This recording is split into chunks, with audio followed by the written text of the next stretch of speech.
Welcome back to Books on the Brain, a podcast of books and nonsense. I'm Deirdre, I'm Danielle. and we are back with a new episode. How are you doing, Danielle? I'm good. I'm good. I'm like living my summer best life in May. Hmm. It's just like the weather got nice and I'm like, I love living. But I do have an exciting announcement to make. Okay. It's stupid. You were so excited for me and it's Like, tell stupid. me, tell me, tell me. Uh, I have been grinding and killing the game at Tamagotchi Life on my Switch too, and I am really, really, really in love with this game. And if Okay. you have not bought Tamagotchi Life or have not haven't taken the plunge yet, you have to. It is so freaking fun. It's like playing dolls, but grown up. So fun. Mm, It's basically it's an old DS game that they're like, we're gonna put it on the Switch, and mhm. you get to Okay. make Miis, which are like you had a Wii, and you Yeah. like made the people that look like you. So Yep. you make Miis to live on this island. But Nintendo put no restrictions at all on this game for like language, for content at all. They just made it so that you can't share anything, but people Okay. can record their screens.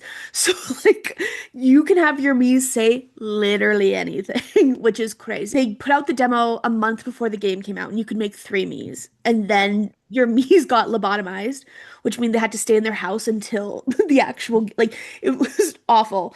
Um, so it was they didn't get No, I actually know, I know. lobotomized.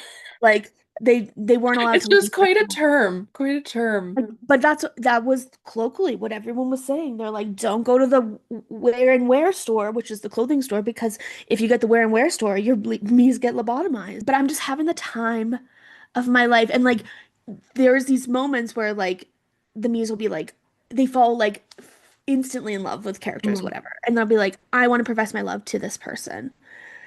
So there was one Trixie Mattel, Sarah Christ, which is a Smosh character, The Chosen, which is a Smosh character, and then one other person, my friend Achilles, who's on my island as well. So basically, Sarah Christ was like, I'm gonna confess my love to Trixie Mattel, Mm. and so it like zooms in. They're like confessing their love, and then The Chosen pops up, and he was like, but I also love Trixie Mattel, and then Achilles pops up and is like, but I also love it. So then there's this like love triangle, and then she has to pick somebody, and then she actually picked nobody. And then they were depressed for like a whole 24 hours. Like I could not get them to be happy. And I was like, you guys. You But it's guys. it's so fun. It is, and you can like make like I made a heated rivalry, so I can give my niece a little copy of heated rivalry with a really bad drawing of the cover. Wait, that's amazing. It's so funny. I think it's so funny. I it is perfect, right? Because it's like a game that you can grind, but also like Animal Crossing the way that like you can just go on and play for 5 minutes and be like, I'm checking in on my people, and then I can Mhm. go, which is like my preferred way to game because I don't I don't have the attention span to do hours and hours all the time. But Sure. I'm having so much fun. Who should I make next? Please let me know if you have any feelings about who should be Hmm. next on my island, Let me think about what it. books I should make. You don't, I feel like you need Kaz. Kaz Tessa Brecker. Parker. That is true. That is true. I could probably find a funny cane. Anyway, that's what my time has been between work, Tamagotchi, and reading. That Okay. in my life. I I don't want to get too into what is happening around my life right now because we'll have covered Yeah. it in the first episode of the season. But the thing that has taken up my brain space, I don't want to say it's taken up so much of my time, but it is taking up quite a lot of my brain space, is all of the Zuko edits from the leaked footage of the new Avatar movie. It is so funny. I can't stop. I can't stop watching them. Um, I fear I am becoming my 15-year-old self again. This is a very funny like renaissance for you to be Yes. so obsessed Yeah. with edits. I love it. And no, I'm obsessed with edits right now. Okay, so what are we getting into today, Danielle? We have a book report. We did our homework. We did a little research, a little something something, and we're gonna bring forth something to chat with all of y'all about. The transition from me talking about my Zuko edits to talking about what I'm going to be talking about is actually fitting because I am talking about my experience at Bookcon and a little bit about No. Bookcon and talking about Bookcon, and my friend Allison was handing out these little, like, they're almost like trading cards. Cute. And this one says BRB crashing out over fictional characters, and on the other side is my favorite still of Zuko. So Put I it back on the shelf, please. put it back on the shelf. I recently attended BookCon and I hadn't yet given Danielle the full debrief of BookCon. So I thought I could do my book report on my experience at BookCon and also a little bit about past BookCon info that I Yes. find online.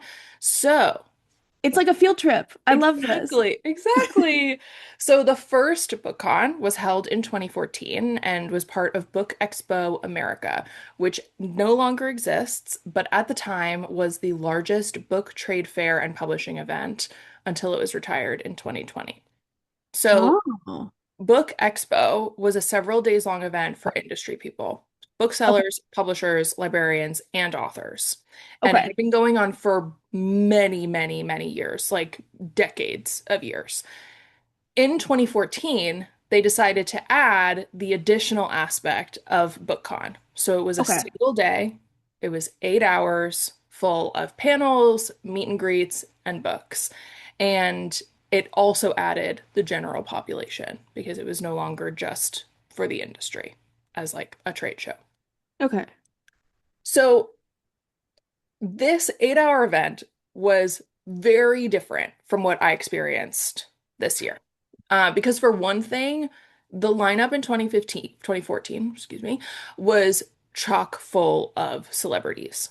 Not just like like people that are celebrities in the book world. Yeah, yeah, yeah. Grumpy Cat was there. Grumpy cat. Danielle Fishel had released a book that year, so she was there. Love. John Green and Shailene Woodley had a panel for The Fault in Our Stars. Like celebrities. I'm pretty sure Stan Lee was there signing comics. And you said, what is going on? What is going on? And in reading articles about the early years of BookCon, one of the reasons it was created was because Book Expo had shrunk drastically over the years. And a consumer show not only adds incentive for publishers, it generates more buzz about what is going on, both in page to screen adaptations, for books that are coming out, Yeah. and it generates money. Now, there is a lot to be said about how much it costs to exhibit at these conventions and whether that cost does actually pay off with the purchases. The Yeah. answer is usually no, because it is an exorbitant amount of money to exhibit. Uh, but it does generate an income for people. Absolutely. I particularly found it interesting that while reading the blogs and articles about the early years, a lot of the issues that I had for the event were also talked about in the before times. People were talking about lack of diversity in genre, Huh. base, missed marketing opportunities, and Mm. programming holes, which were Huh. all things that I found faulty in the 2026 BookCon. So, because this is our podcast, I wanted to share my experience, Yeah. what I didn't like, what I would have done differently, and the age-old question, would I do it again? Love. So, I've broken it down into a couple categories. Yes. Let's start with what I did like. Okay. Um,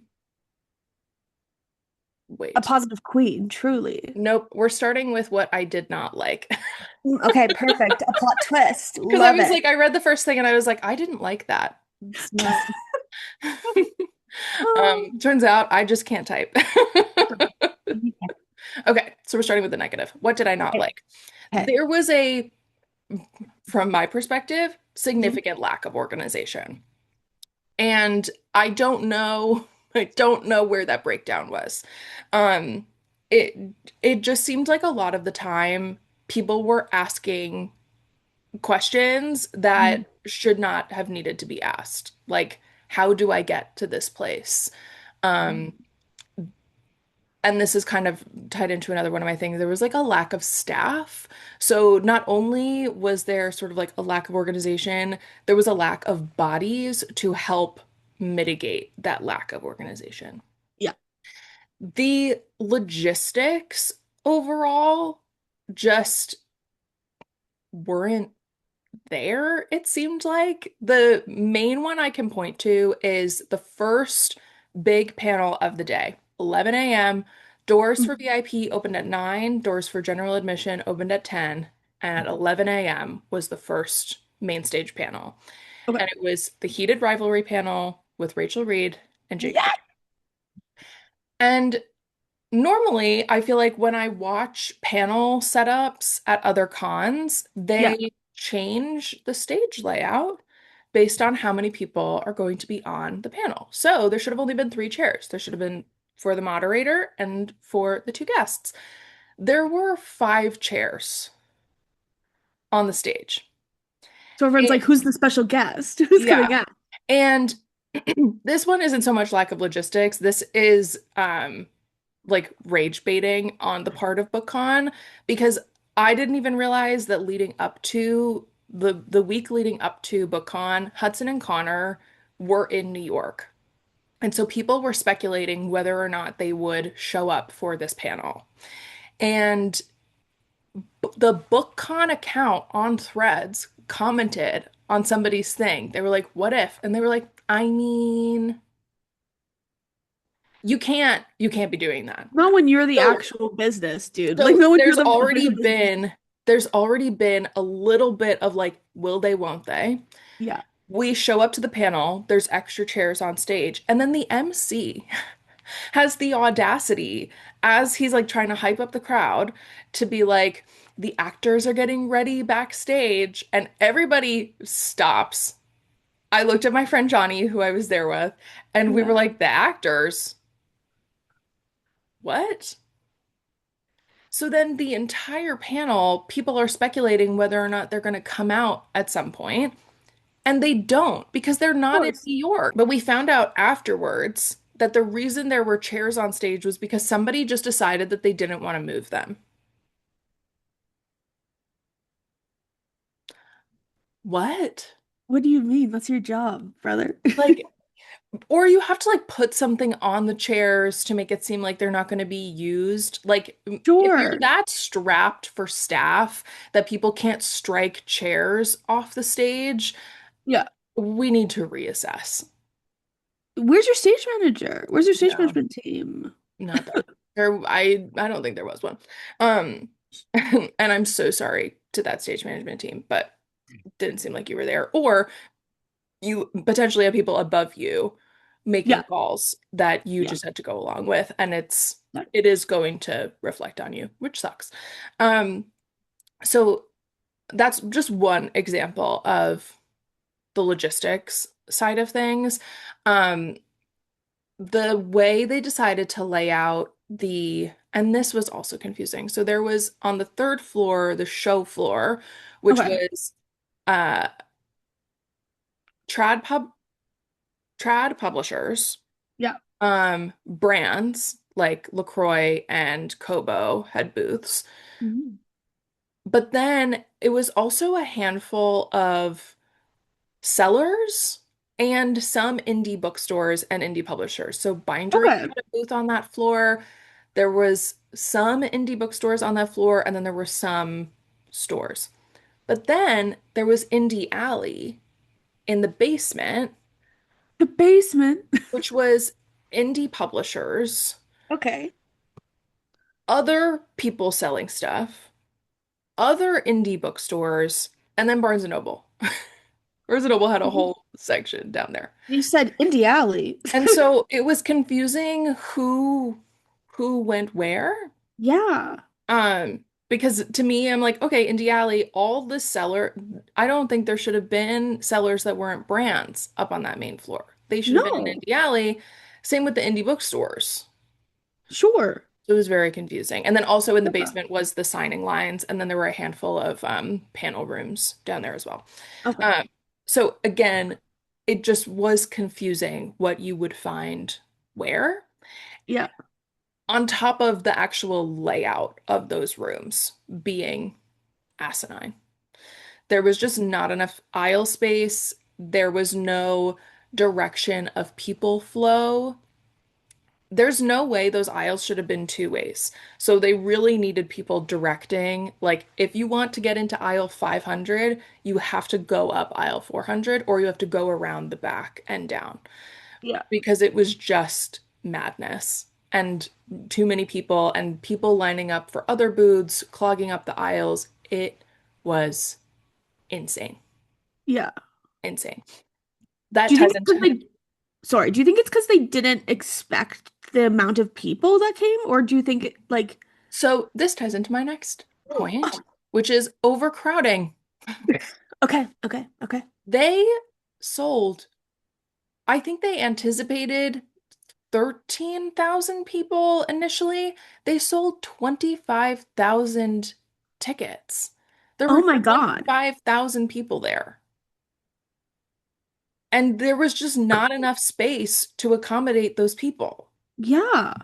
Now, I do think they're going to have to think about if they're going to expand, Yeah. are they going to get more, I'm going to call it programming, but like booths Yeah. Yeah. to also fill in that space because there, it still felt like there wasn't enough stuff for the amount of people. So if you're going to expand, or how are you going to expand in a way that doesn't just feel like a bunch of people in a room? Okay. Yeah. You know Yeah. what Yeah. I'm saying? Yeah. Um, so yeah, I don't know. I don't know what they were thinking. I don't know how much of it was Javits and how much of it was Bookcon because Okay. I did get the chance to talk to somebody. Um, and by talk to somebody, I was in the middle of a conversation and they just happened to divulge this information that they were struggling a lot with some of the Javits side of things. Mm. Um, So I do think part of it was coming down from Javits. So maybe Javits needs to have a come to Jesus moment where they realize Yeah. this is it could be a big con, uh, Absolutely. and maybe should be taken a little bit more seriously.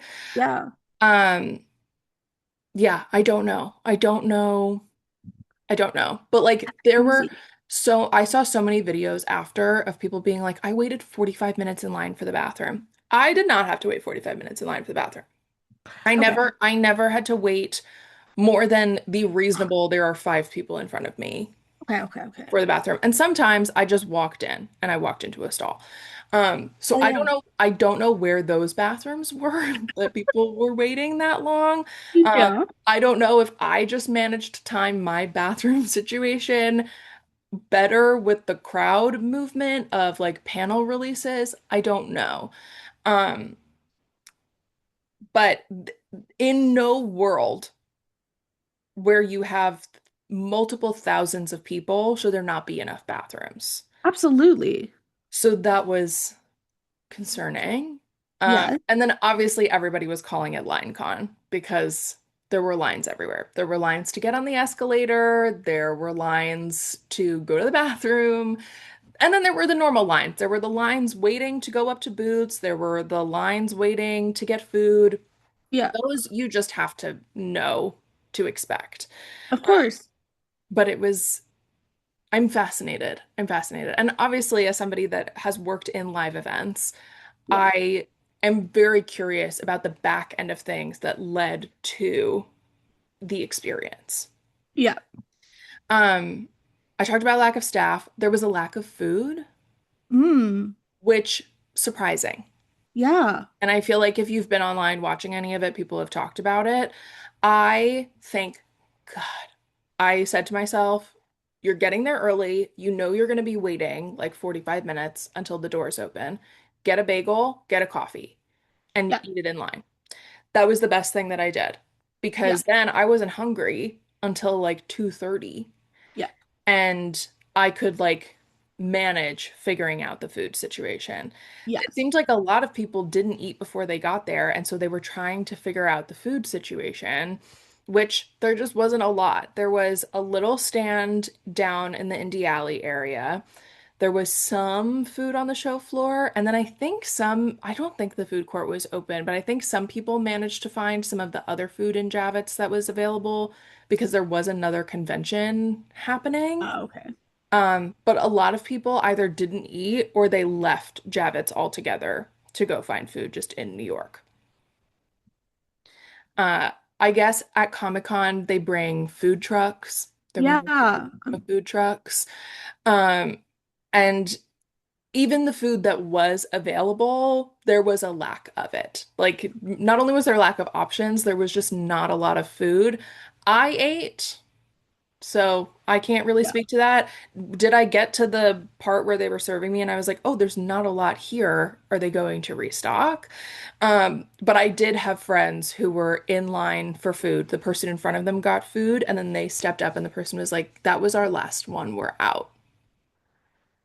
And I was standing in line for a coffee cart, and we were standing in line for a really, really long time. Yeah. Then, as we get closer, we start to see there's like a menu with strikeouts on the counter. And Oh, so one of the people I was standing with was like, let me go look. And the guy standing in front of us turned around, he goes, oh, yeah, they don't have any espresso left. So it's just like drip coffee if that's what you're okay. And I was yeah. like, if I'm standing in line for something, it's not for drip coffee. No, Like, no, no, no. sorry. No, thank I'll you. I'll exit, I'll go down the street and I'll go get a $2 drip coffee. I don't need to Yeah. spend $1 million on drip coffee. That's probably really bad here. Yeah. Um, and so we were like, oh, okay, you ran out of coffee at a Of the thing that you're selling. convention. Yeah. Cool, cool, cool, cool. Uh, so I hope that gets fixed Yeah. But eventually. also like lost revenue for the convention and for all the like that it wasn't a lack of demand. Like that's crazy No, to no. People want to be fed. And I do appreciate that Javits is the type of place where they have food options available, but you are allowed to bring in your own food and beverage. Um, Okay. I don't think you're allowed to bring in alcohol. That feels a little crazy. Yeah. But I had everybody talked about bringing snacks. I brought snacks in my bag. I also the next day brought a sandwich for lunch because I just didn't want to deal with finding food on the Yeah. second day. And that is something that I hope does not change because I do think forcing people to pay to come to a convention and then forcing them into the prices that are set by your food stands, which are pretty expensive, um, is it's a choice. It's a capitalistic choice. So I do Yeah. hope that that stands for as long as possible, that we are still allowed to bring in our own food and beverage. True. And then my last thing that I did not like was the lack of programming. It just, for as many panels as there were, it didn't seem like there really were that many. And even the ones that they had, Yeah. I wanted more diversity of programming. Okay. Like, I Yes. wanted more genre option. I wanted, you're bringing together creators, authors, booksellers. Mhm. There are so many people that inhabit the book space, and you have so many options to create really interesting programming Yeah. uh that I was just this is a critique I have seen of BookCon in the past. Yeah. Um so I'm not really that surprised, but I am surprised that there were not more panel options. Um And then I can't really speak to the signings because I didn't go to the signings. But it did seem like there were some authors that were like running around. They were booked and busy Yeah. having BookCon specific signings. They were doing signings at bookstore booths. They like here, there, and everywhere. Um, Yeah, I would like to see an expansion on programming. And this kind of ties into like genre diversity too, because it really was heavily romantasy. And there was a handful of stuff that was not that, which was great, but I wanted more general romance. I Absolutely. wanted more thriller. Like, even though that's not what I read, I'm interested in going to panels Well, of on that course. stuff, you know? Like, Absolutely. I feel like this is the type of place where you can broaden your horizon a little bit. Absolutely. So that's sort of everything I did not like. Do you have any comments, any thoughts before I move on to what I did like? It feels like I don't know, it just sounds to me like from someone from on the outside is like they weren't expecting it to be as successful as it was, which feels like the like um kind of like the undertone of most book things since like 2020 when Yeah, things started like blowing up in the book sphere. Um but I feel like bare minimum like as a convention, don't you want to appeal to the most people you can? Like I feel like romantasy is like it's fine. Like yes, and it's probably the most popular. Like we can't be deluded into saying no, it's not popular. Obviously it's popular. Obviously it's kind of like what the moment is right now. right, But like that's also such a small and also like casual part of readership is a lot of people who will casually read will read into romantasy and then hopefully kind of get into the pipeline and be reading more stuff. yeah, But I'm like there's there's you're not appealing to like your longtime lovers. right, Longtime lovers of books who are like your ride or dies. right. Um, and I will say like two things can be true. I think Sure. the convention itself was not prepared for what it could have been, Yeah. and people went in with the wrong expectations. True. True, I true, true, think a true. lot of people, this was their first convention. This was my first large convention. But I've existed online long enough and have consumed con Yeah. content long enough that I knew exactly what I was walking into, which is why I made my days the way that I did. Yeah. There were a lot of people that were disappointed because they were not prepared for a convention. That's a you problem, babe. So I do think it is two things at the same time. They're not mutually exclusive. But let's talk about some Yeah. positives. So I did like the low cost. I did buy a ticket. I know there was some speculation on whether some people did not buy tickets and were gifted them. I was not. I bought a ticket. And I bought it from somebody that was selling their ticket. So I bought a full weekend ticket, which was $118. And I think that's a great cost for the weekend. Yeah. Something I was weighing after was whether I felt like I got the most out of that money that I spent, because really what that ticket covered was my entrance into the building on both days and Yeah. access to the evening activities on the Saturday night. I was super jet lagged for anybody that was watching my content at the time. I got Yeah. off the plane from Ireland on Thursday. I went to some events on Friday and then I walked into the convention on Saturday morning. So I was very jet lagged and Yeah. I knew that I wasn't going to pack out my schedule. I knew that I wasn't going to attend the evening activities. I just wanted to do the daytime stuff. So I think certainly there are people that are going to be like, well, you didn't take full advantage of your package. And yeah, that's true. I didn't. I had access Sure. to things that I didn't use because I was tired. Yeah, because And we all I don't feel like I wasted that. no. Um I wrote I think if I wasn't jet lagged and just a generally overwhelmed, anxious person, and if I was 22 again, I Yeah. could have packed out my schedule and taken full advantage of my pass. Which I do think is true. Like I just am not a like sprightly young person with a lot of energy. I really liked that I never lost access to my phone. and the Wi-Fi Okay. worked and there was cell service. I could easily contact people and coordinate where to meet. Leading up to it, so many people were like, the service goes down in Javits halfway through the day. Be prepared with cash, be prepared to just meet, like tell people exactly where to meet at what time because you're going to lose cell service. I never lost cell service, Nice. which was great. Yeah. So I don't know if it just things have been updated in Javits since the last time, if because it's not the entire convention and with Comic-Con, there's just more people clogging up cell service and Wi-Fi access.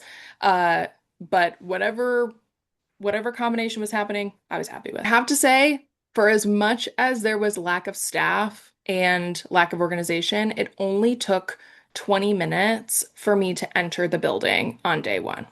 So I arrived from doors opening. From Okay. doors. So I got to Javits around 9:30, I want to say. On Saturday morning, general admission doors were opening at 10. They like moved us around, got us sort of like packed in as they do. And then doors opened at 10. I was in the building by 10:25. Nice. Amazing. Ticket scanned on my way Yeah. to the panel. Uh, Now, there is something to say about doors opening at 10 o'clock, first wave of people enter in the first 20 minutes, and then you have a panel at 11, because there were people that got there after me, and it just happened that I got there at a decent time that allowed me to get into the building and to get a good seat at the panel, blah, blah, blah.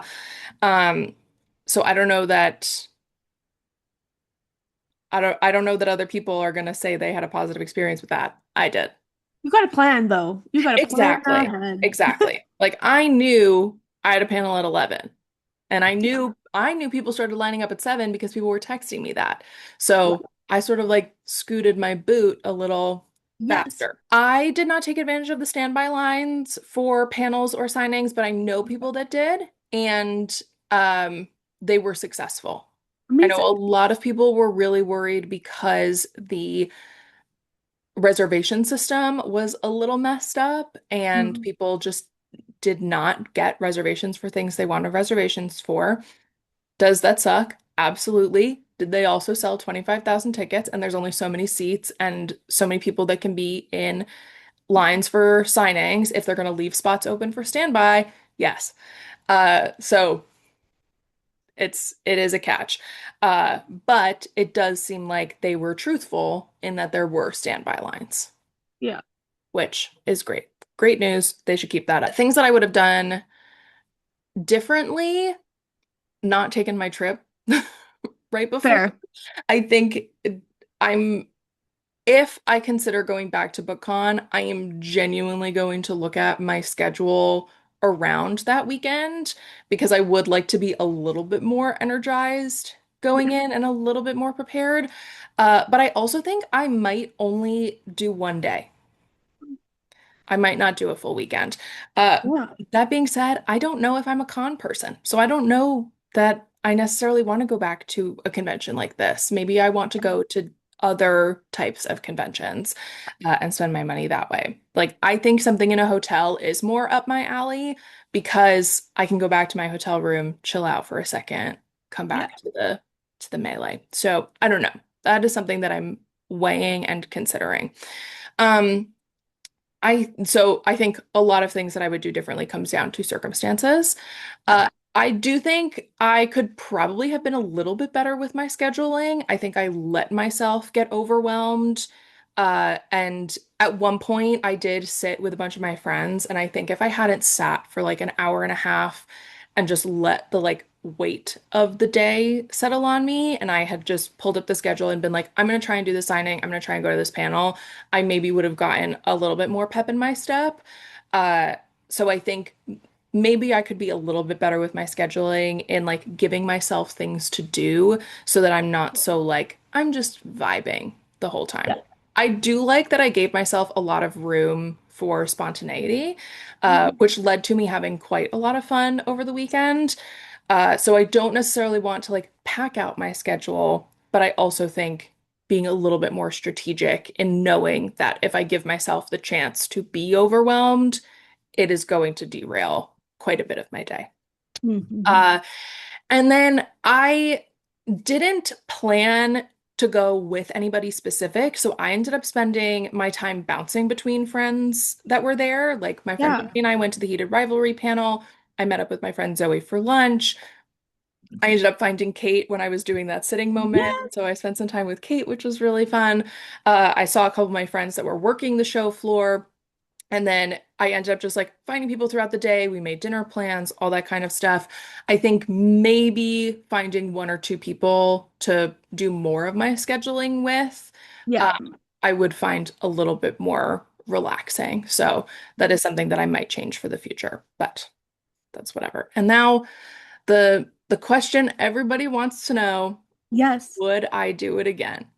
Yeah. Right now, no.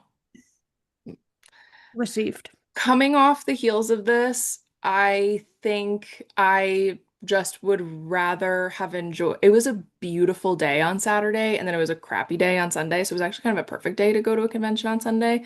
Yeah. Um, but I was like, man, I could have like spent time outside and read my book. But like, whatever. Hindsight is 2020. I still had a great time. I had a lot of fun. I saw so many people that I don't get to see regularly. I met my friend Johnny in person for the first time. We've been friends online for years and have only met via Zoom. So that was really amazing. Like you just can't really put a price on that kind of stuff and like on community and connection. Uh, but I think it's going to take me really considering what I am getting out of that weekend, whether or not I would go back. I'm going to really seriously consider the programming, really consider how many changes that they're making. And the price is going to be a factor. Is it worth it to bump up to a VIP ticket, um, and, maybe get a little bit more out of the package than just an entrance into the building? Yeah. I don't know. So, yeah, I feel like the answer is no, and I don't know at the same time because I think I could be swayed Yes. to go. Yes is But I've also been wanting to try some other conventions. So I might put that money that I spent. I think I tried to keep track of how much money I spent, but honestly, I spent it between cash and my card, and I didn't keep any of my receipts. So it was a little tough for me to go back and do the mental math. I think Ubers and my ticket included, I probably spent somewhere around $300. okay. And that includes food that I bought throughout the whole day and the souvenirs that I bought. Amazing. Um, and I'm like, okay, that's $300 that I could put towards a flight somewhere. But that's also kind of nice that I got to spend just $300 Yeah, it's in a place that I live. true. And also You like for know, an experience and for all these things, blah blah blah blah blah blah. exactly. Andrew is not too bad at all. No. No, no, no. And I'm quite happy with like the things that I came home with and the things that I spent my money on that weekend. Sure, could I have budgeted a little bit better with food? Maybe. But I knew I wanted to Uber because of Yes. where Javits sits and where my subway line is. I had budgeted that. It was either I was going to stay in a hotel closer and spend my Uber money on a hotel or Yeah. spend the money on Ubers. And I'm kind of glad I spent it on Ubers, if I'm being honest. Yeah. So that's it. That's all I got. That's all she wrote, folks. I'm Yay. sure there's more to be said about the early years of Bookcon, but I Sure. really did want to focus this on my own experience and my own thoughts. Yes, the inside journalism of it all. Love, love, love, love. Um, so fun, so fun. So glad that you Yeah, got we were talking about Bookcom kind of casually the other day. And I was saying like there's not really like there's maybe one that happens in Calgary, but it's mostly like for kids, like it's like a scholastic, like it's called WordFest. right. It feels like it's way more geared towards young readers than it is towards like people our age. Hmm. Um, that I'm like, it's cool that you get to go do these things. I I'm know. very I'm glad they brought it back because this is yeah. the first, well, there's been a couple in DC, um, Okay. but I feel like a lot of the big cons that happen outside of Comic-Con Yeah. are not in New York. They're in the Midwest or they're out on the West Coast or they're down in Texas, and I've just wanted something that's a little bit more accessible to Yes. me. So I'm glad that for my first large con, because I went to Y'all West a couple years ago, which a lot of people know, and it is a much smaller situation. So for my first big con, I'm glad that it was like close to home and I could come home and be in like the comfort of my own bed and, Yes. be a little bit more comfortable. So I've been debating for millennia, truly, if I wanted to talk about this story. And then I was like, I bit the bullet and I was like, yes. But I do want to do a little bit of a like preface, I guess. This is the story of one of the worst written fan fictions of all time.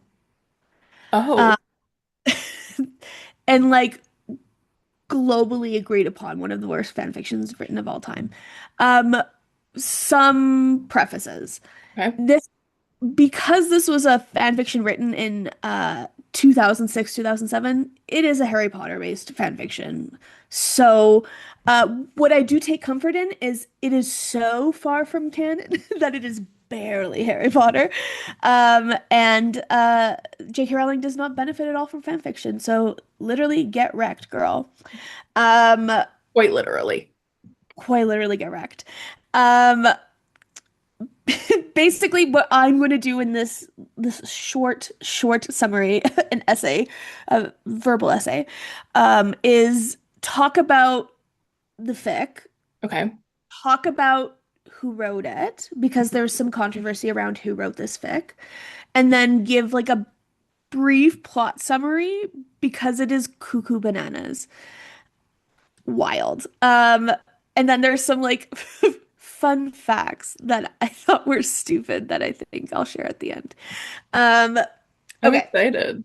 So this fanfiction was published to fanfiction.net, which if anyone knows was kind of like the breeding ground of fanfiction online. Oh, Uh, baby. I know her well. we know her well. Between 2006 2007 was when this was published. And the story centers around a character named Ebony Darkness Dementia Raven Way, who is the main character. Um, and all of her relationships with all of these characters from Harry Potter. Um, and the title of the fic is My Immortal, like the Evanescence song, which is so freaking funny.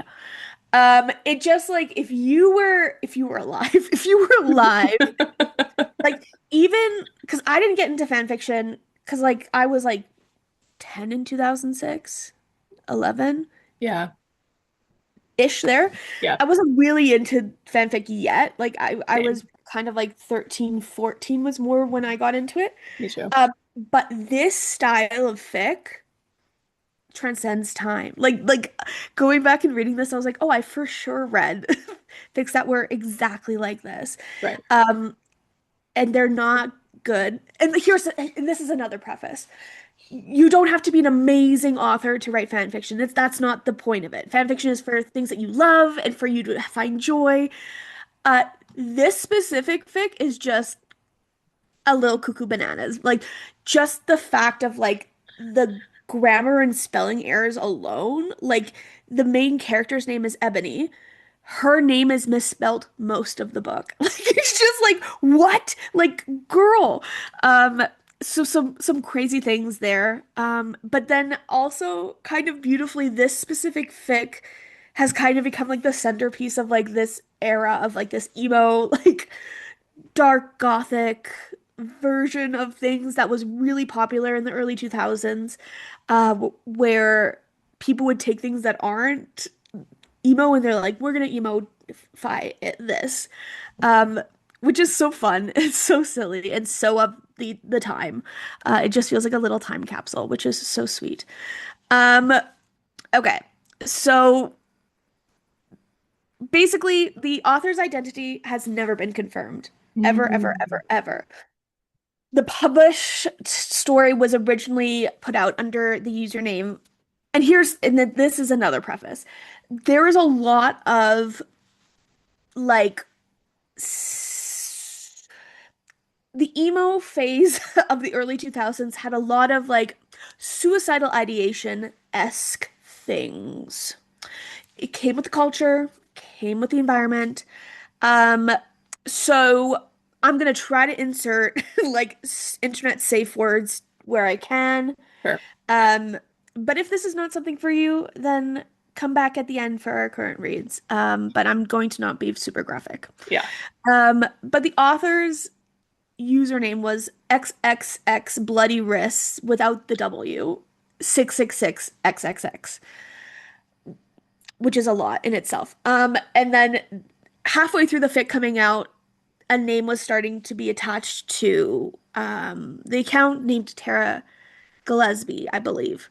Okay. Um, and then basically there has been this kind of like feud of people being like, I wrote my Immortal. No, I did. And I'm like, I don't know why anyone's trying to claim they Why are wrote we this. fighting over this? Why are we fighting over this? But basically, comes out that this young adult novelist, Rose Christo, she was like, I was one of the co-authors of my Immortal. And I was like, okay, then if two people wrote this and y'all are still misspelling the main character, I'm worried for you. Yeah. Um, no judgment, peace and love only. But, and we'll get into this a little bit more at the end, there's this kind of like controversy over ownership, because the author Mm-hmm. never revealed herself or themselves Hmm. while they were writing. Here is a brief synopsis. Um, so Ebony Darkness Dementia Raven Way is a 17-year-old vampire who attends Hogwarts, who is obviously in what house? Slytherin. She, um, uh, basically, here's another thing. I read the first chapter of this fic and I was like, I actually can't not read this. So I have not read the fic in its entirety. It's too much. It's too much for me. But this synopsis was very funny. This is the Wikipedia synopsis. Someone went off on it. I was like, I love that someone took the time and was like, perfect. This is this beautiful synopsis.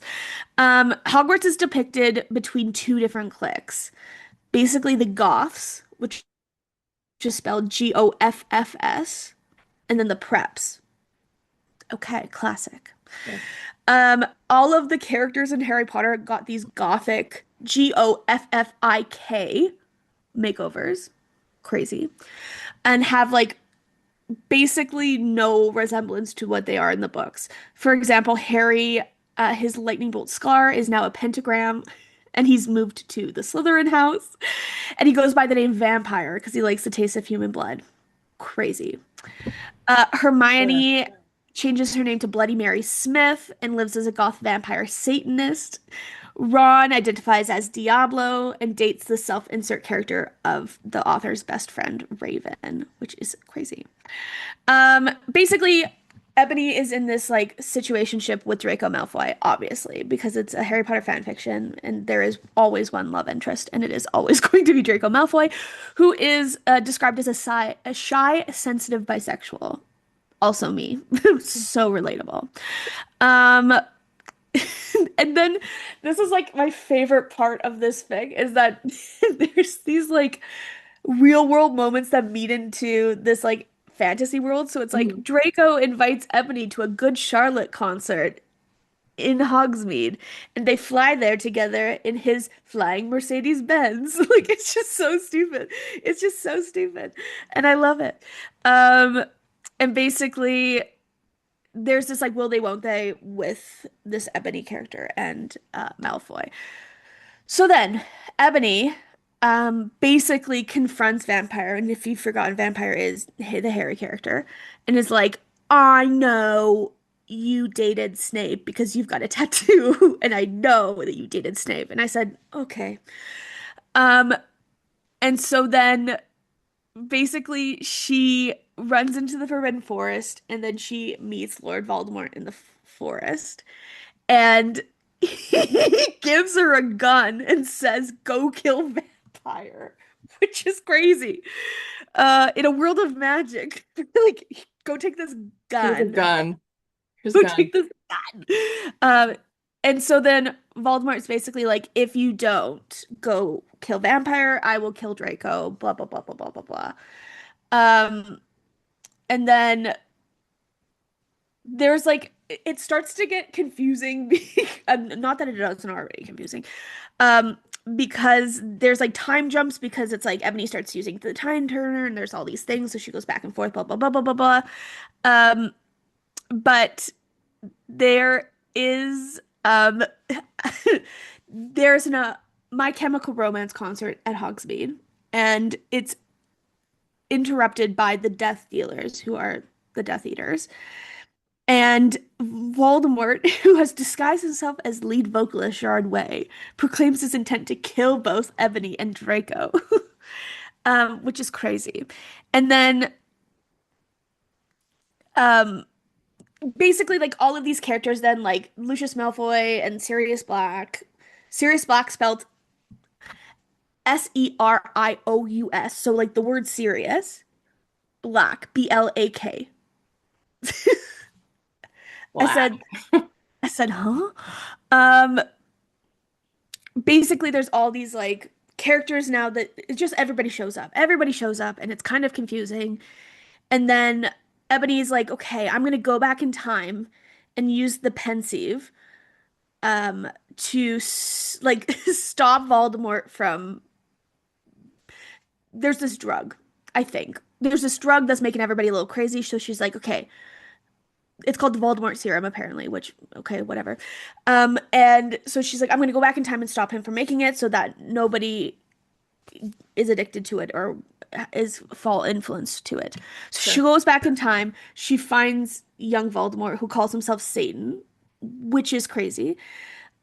And then basically, um, she, there's a cameo at the end of the chapter, apparently, of Marty McFly, who gives Ebony a black DeLorean time machine, which transforms it into an iPod so she can travel back and forth in time. Again, in a world where there is magic. Right. And the time turner exists. Exactly. I just love it. I love this. This is so funny. Anyway, so it's like there's all this like half written plot lines like there's this drama and this person tries to die, but then all of a sudden they're back and then blah, blah, blah, blah, blah. Like just not super well constructed plot. Sure. Um, but ends with Ebony bringing Satan, who is young Voldemort, back forward in time. Where there's this big confrontation in the Great Hall, a la Book 7. Um, where basically the story ends abruptly. This is word for word what the what this says because I can't not. It's so funny. The story ends abruptly and ambiguously with a shootout between Snape and Draco. Snape, summoning Voldemort, and Ebony firing an Avada Kedavra. I said it wrong. That's how out of touch I am from this. Abracadabra. Abracadabra. Abracadabra. An Avada Kedavra curse, which is misspelled as Abra, Abra, Cadabra, which is what I said, Oh, right. which I think is the better option. So then that's how the story just ends with her being like, I'm gonna kill Voldemort, and then it's done. Here are three fun facts about the fic, and then we'll go into this author ownership thing. Yeah. Chapter 39 famously, allegedly, was temporarily hijacked by a hacker who rewrote it, confusing readers about the plot. So apparently, this chapter was put out and it like did not make sense, and it was like just it. But I also am like, part of me thinks that maybe it was them and it just wasn't very good, and they were like, "Oh, it got hijacked. Sorry, guys." Because also Who crazy is that who is hijacking a fan fiction? I don't know, but I love Man, I love our community. this rumor. It's so funny. So the fic was actually deleted from fanfiction.net in 2008. So it was put out 2007, 2008, and then it was deleted. But has since been rehosted on so many different sites, including its own wiki like community Whoa. thing. Um, And this was interesting to me, but it's been adapted to a web series. It's Oh, been analyzed in academic courses and it was cited as the worst fan fiction ever written, sometimes affectionately. Like it's always peace and love. yeah. Like it's always peace and love, but Hmm. it's crazy. So Rose Christo, who alleges that she is one of the co-authors. Okay. She basically started writing a memoir of her life being separated from her brother in the foster care system. And it got picked up to be published by Macmillan. Congratulations, amazing. She, in this story, which is called Under the Same Stars, The Search for My Brother and the True Story of My Immortal, Okay. she details about the time that she was writing My Immortal. And so Macmillan publishers were like, great, we'll hire lawyers to prove that you are one of these authors, Hmm. because this is a huge claim for you to make. And also, like, if we're putting out your memoir, we want it to be true. Um, Fascinating that not yeah, every memoir gets fact checked yeah, because and they that's what don't. and I think, to be honest with you, the only reason it was because there's been so many people being like, no, no, it's this person, it's this person. Like, there's Sure. so much, because it lives in infamy, right? Like, it would be Sure. like someone be like, if I don't know, that's a bad comparison. Um, but basically, she was like, okay, here's my proof is that she owned the email address that was used to create the fanfiction.net account. Okay. Awesome. And she had a flash drive that had the first 11 unedited chapters of My Immortal. Amazing. Whoa. Awesome. Great proof.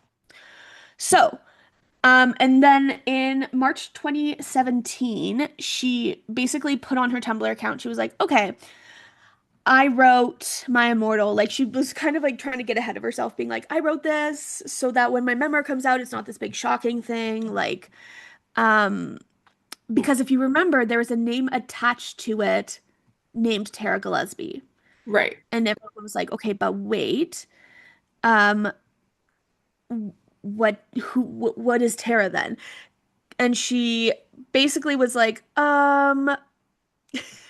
she posted an update on the Fiction Press account, which I guess is what kind of it had moved to after it got taken off of fanfic. Okay. And she was like, I'm also Tara Gillespie. Like, like people were like, okay, girl, what's going on here? We have a couple questions. Yeah. Um, in August, an independently published novel titled Handbook of for Mortals came to attention after it was discovered that sales were artificially inflated to push it to the top of the New York Times bestsellers list. Sure. Um, there was a lot of similarities between this novel and My Immortal, which led people to believe that the author, named Lanny Sarum, was the author of My Immortal. There was like a lot of similarities, and Hmm. people were like, okay. So then Christo posted on her Fiction Press account again and was like, I'm not, no, you guys, it's me. I'm the one. I'm not, she was like, I'm not this author. This is now, like, she puts everything under her real name now, whatever. Um, and then basically, so people were just like, because it was so similar, they're like, okay, maybe this is the other co-author. And then Christo was like, no, no, no, it's not. Which is crazy because I'm like, just if you are the author, just say who the other author is. Like, Right. just say it, girl. Um, and then BuzzFeed. Remember BuzzFeed? Yeah. BuzzFeed basically came out and was like, okay, you guys, um, basically she provided her proof to BuzzFeed and to Macmillan, being like, here's the proof. And they're like, okay, seems pretty legit. Awesome, awesome, awesome. And this is a quote from her. She said, why she decided to like identify herself finally was, I would never have to come forward about my immortal if not for the fact that it coincided with things that were happening to me as a teen. So because she's putting out this memoir, she was like, I have to talk about this. I was like, you don't have to, girl, but Yeah. what? Seems like you Um, want to, which is seems like fine. you're. yeah, go off, queen, whatever you want. But like, so then later that year, a forum post from Christo's brother, which, if you remember, is what her memoir is about. It's about her or her brother being separated by the foster care system, Yes. refuting many of her claims in the upcoming memoir, including their Native American ancestry, their shared childhood history, and even that they had been in foster care, which is crazy. The What? memoir was subsequently canceled by Macmillan after an investigation found factual errors in her narrative. Christo claimed that she had made these errors intentionally in an attempt to protect her family's identity, but had done so without the publisher's knowledge. Crazy. Her Christo's brother was like, he did not know that she wrote My Immortal, and that he says that she enjoyed ridiculing poorly written fan fiction online. So he didn't think that she would be the author of one. Um, and then Crystal confirmed via Tumblr in October that her original name was Teresa Rose Christodulo Pulopos. I quite literally, I will spell it for you. Christodoulos. Like it's this long ass what I Sounds Greek. assume sounds Greek. That's what I was gonna say. I was like, sounds Greek to me. Um, and basically was like, yeah, that is my brother.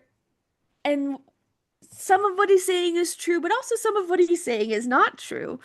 And then Okay, she but closed. were they in the foster care system? Because that's a pretty wild thing to make up. That's the thing, and they were not. She closed her Tumblr account, which was what she had been using to like basically like promote her book. Sure. Um, and then basically that's where it ends. Like the book never got published. It's not confirmed if she's the author of My Immortal or not. And just Macmillan was like, no thanks, and the memoir never got published, and we'll never know. And we'll never know. That's the end. I just think it is so crazy that people like I understand why people want to be associated with something that was so popular. Like people Yeah. like want the cloud that, but I'm like something specifically about this fic because nobody wanted to be associated with it when it was coming out. And Yeah. now people are like, it was me. Just seems crazy to me. So I'm like just looking forward to the day that someone's like, you guys, I have to be honest, this was me. It Because was I just want to me. know. I just want to know. Like, no tea, no shade to this person. They were obviously very young when they were writing this. Like, this was not Yes. a professional. This And is just also based on the username and some of the content of the fic, very clearly needed an outlet. And I absolutely, hope they got the absolutely, help they needed. very much so. But I'm like, it's just crazy that like people are trying to be like, it was me. It was me. Yeah. Like, It's take a little piece of, me. yeah, take a little piece of the pie of this. I don't know. It's just a crazy story. You can still read My Immortal, like it's on the internet still if you feel so inclined to. Hmm. There is like a buttload of content warnings though, so if you are not one to venture into some wacky, crazy stuff, maybe skip it. But yeah, that's just the story of the worst written fan fiction of all time, and it's questionable parentage. Wow. Okay. That was a Yeah, good little mashup for the book report was. today. It was. Should we get Uh, into some current reads? yes, I please. started The Children of Gods and Fighting Men by Shauna Lawless Ooh, a couple weeks ago, and I'm hoping to finish it this weekend. It beautiful. is a Irish Viking Dude, that's your story. MO. I know. I know. So there it follows a like old Irish folklore uh deity called the Tuatha, which is these deities, I guess is the best way to put them, that are in like Okay. Irish folklore and mythology. And their children are still in Ireland and It's not so much a like Olympus situation where they are like pulling strings, Hmm. but they do still oversee like some of the more mythical things that are happening in Ireland. Okay. Um, and then if anybody has seen The Last Kingdom on Netflix, it is like that time period of Okay. people that are the humans in this story. And so it's about then there's also this like other mythological family that is kind of pulling some important royalty strings, and Yeah. they are the enemies of the Tuatha Dé Danann and the children of the Tuatha Dé Danann. But the Tuatha Dé Danann believes that these people don't exist anymore. Okay. They've Okay. like they've like skirted their purview. They are living in Gotcha. secrecy, kind of, and are just sort of like acting as though they are human people. Um, and it is all about the like power struggles in Yeah. Ireland at the time. So it is a lot of political machinations, it is a lot of marriages of convenience, it is killing people to further other people's political agendas. And it's really good. It's really Ah, good. You're not gonna find romance in here. Um, okay. Shocker. I would be kind of interested to see if any romances crop up because I know it's a series. But you are in this because you enjoy a little bit of fantasy, you enjoy political intrigue, and you like Viking stuff. Like you kind of know what you're getting into. Yeah. Um, I really recommend it. The twists are pretty twisty. Like every time something new happens, I'm like, how are they gonna move this forward. Yeah. It also does feel like a story that like I haven't quite figured out how to succinctly describe. Um, but you just read it.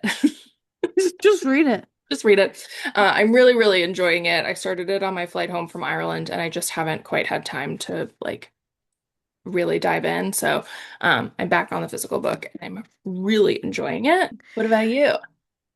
Well, I was gonna talk about one book, but then I was like, oh, I think I already talked about it. I think I, The Great Alone, Chris and Hannah. I just reread it recently. Mm. I read it for, I read it last year, and it was my first Chris and Hannah book, and it's was really good, and I really liked it. Mm. Um, but I think I already talked about it on the podcast, so I just want to mention, reread it, still love it. Okay. Tough read though, Mm. tough read. I mean, I feel like most Kristen Hanna books are kind of tough, but a book that I read last year, that I actually never talked about at all because I saw so much, not even hype, just like people talking about, like not in a Mm. positive, like not in a positive or negative way, just people Sure. talking about it. It got so much attention that I was like, okay, I'll look into this. I'll do my own research. Thank you very much. Yeah. But it's Lights Out by Yeah. Vesa Allen. Have Uh-huh. you read this? I have. Have you? Um, I so have mixed feelings, I but also I'm have mixed curious feelings. if this is your time to shine. What do you No, feel? well, here's the thing, chime in. So I read Lights Out, and then I did read the next book in the series, and I have to say Lights Out is the better of the two. Um, I think there's also a third book now that's I come think out, so. Yeah. and I think I read Lights Out and the sequel. I didn't read the third one. I haven't read the third one either. I'm not sure.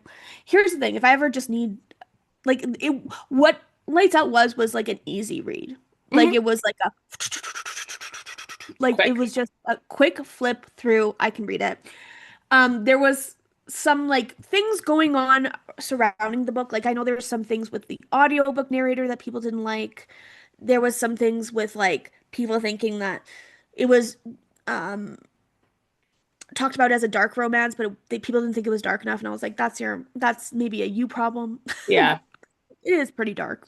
Like to the It's normal, a stalker it's romance. That's a a stalker dark romance. romance.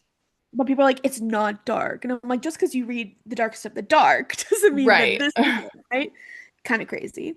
And then there was, yeah, basically like the author had to take a break off social media for a bit. Like I think it just got really, really popular. And when things got really, really popular, people don't know how to act, and then they take breaks. Is my understanding. I wasn't really like thumb to the pulse of it, but Right. kind of what my understanding was. But basically, this book blew up on TikTok. And everyone was like, yes, this is crazy. And it depicts like a niche of TikTok that I am not very familiar with, Hmm. where it's like basically these men who wear masks and they do like thirst trap videos. And I was Yeah. like, okay, okay, okay. All right, I'm here for the ride. It's like I'm reading a nonfiction. I'm like, okay, I'm learning something about somebody else that's new. Like, Reading a okay. nonfiction is hilarious. Um, and so basically there's the main character, Allie, she's a trauma nurse and she has like a tough job as a trauma nurse. And so she's like, this is my way to blow off steam. I watch these men online and I think they're so cute. Specifically this one guy who I always pictured him in like the Scream mask in my Yeah. head. That's also kind of what I imagined. And it's not, it's the thing on the cover. And I was like, oh, but I feel like if you do, like, I'm just gonna assume it's the Scream mask 100% of the time. Yeah. So it was kind of hard for me to get on board on some of it because I was like just picturing the stupid little Scream mask that you get at the Halloween store Yeah. in these like super sexy moments. But basically, makes a comment, I believe, a comment on his post, and then he like DMs her and they basically like start having this conversation and everyone's like, "Oh my God, he's talking to you. We're all obsessed with him." But then this guy realizes that he knows of her enough to figure out where she lives. And so he's like, "I'm going to break into her house and I'm going to record a video on her bed so that she knows I was there, but nobody else does." Crazy. And she's like, "Oh my God, you guys, there's a creepy man that I kind of invited into my life in my house." Not her fault. We don't blame women, but also like it's crazy. Like it was like a fine read. Hmm. It just felt like a lot of it I had to be like, you guys are kind of dumb. Like these characters are kind of dumb. Which if you can kind of get past, it's fine. It's fun. It's like a great palate cleanser. If you're like, I Yeah. just need something that like is totally different from what I'm reading. Hmm. Uh, it's a fun little romp. It just is. It's just it's just weird. It's just a little weird. It's Yeah. not my cup of tea per se, but Right. if that's your little corner of the internet, or if you're just looking for something that you're like, I just I just need something that is easy and I can turn my brain off. This is very turn your brain off. Yeah. It's the type of book where if someone were to say to me, I think I want to dip my toe into dark romance, Yeah. it would be an introductory book for me Oh, because there's a for sure. lot in that book that if you are not okay and you can't get on board, you probably Don't go won't further. enjoy the darker stuff. Absolutely. So like I think that's also where it fell into a weird place because people that read a lot of dark romance were like, "What?" Yeah. And then the people that were enjoying it are the people that are like getting in, and I don't want to blanket statement that, but Yeah. I can see where it fell into this odd place audience-wise. Oh, Uh, for sure. Because it got so popular. People are like, oh, this dark romance. And then yeah. you read it and you're like, it's not like we are both people who have read dark romance before and Yeah. like have read much darker than this book. This is Hmm. very, yes, introductory. Um, but also like it doesn't help your case to be like, it's not that to people who think it is. Like Right. you just gotta let people be like, yeah, it's not my cup of tea, or Yeah. it is my cup of tea, or this is too much for me. Everyone's allowed to have their own opinion. Uh, Exactly. it's just some of the writing was just a little bit like I just wanted to shake the female main character. I was like, just stop. Yeah, Oh, like there was a stop. lot of it where I felt like the concept was there and the Yeah, outline was there, yeah, but I wasn't actually like invested in the conflict and not at all. Or the in relationship. or the relationship, or and I think things developed too quickly because I was like, I want more tension in this. Like that Absolutely. is the driver behind dark romance, is that there is a lot of tension and a lot of like emotional confliction on behalf of the reader because you're Yeah. like, why do I like this? But then Yeah, absolutely. also on behalf of your characters who are in these fucked up situations but are Yeah, enjoying it. absolutely. And like then you as the reader get to enjoy this in a safe and Yes. uh whatever kind of way. I just think yeah, I think it's definitely better than the second book. The second book is very mafia forward, which I I don't don't even remember the second book. I know I read it. I yeah. don't remember it at I all. think it's like cam girl. I think it's a cam girl story. I Mm, think or like an OnlyFans kind of vibe. okay. But it's like this whole B plot of the mafia, which I'm like, I didn't need all that. Like, Yeah. we're all here for this reason. We're not here for this like engaging plot, engaging plot. It's not that it's not engaging, and I don't want to make it sound like it's poorly written because it's fine. It's just like It's not. just fine. It's just not why I'm here. Like, I'm not here for this political family. Da, da, da, da, da, da, da. Like, it doesn't really matter to me. And it just feels like the first book was so popular, and then it was like, oh, let's make another one and actually like put enough in it that I can continue to pump out more books. Yeah. Um, but yeah, that makes it sound like I didn't like the book. It was fine. I think I gave it 3 stars. I was like, it's fine. Yeah. Uh, but yeah, I have the physical copy, and it like it sits on my coffee table. So sometimes when, like, if I'm sitting in my living room in the dark and I see the Mhm. face, I'm like, who's that? It's the man. It's the man in the It's mask. the man. Man in the mask. But if you haven't read this, please read this. This is really freaking good. I'll give like a 10-second synopsis because I feel like I have talked about it, but I can't remember. For our Um, listeners that are only listening, Danielle's holding up The Great Alone again. I am holding. I go back to I'm talking about Lights Out. No, I'm not. It's about this War vet who comes back from war. He's like damaged, and he's like, "We're moving to Alaska." It's the 70s. He packs up his wife and his child, and they move, and basically they start like a homestead out in Alaska in this little piece of land that he was given by somebody who was in his army troop who passed away. He was like, "You can have my land." So he goes and he's like, "Amazing."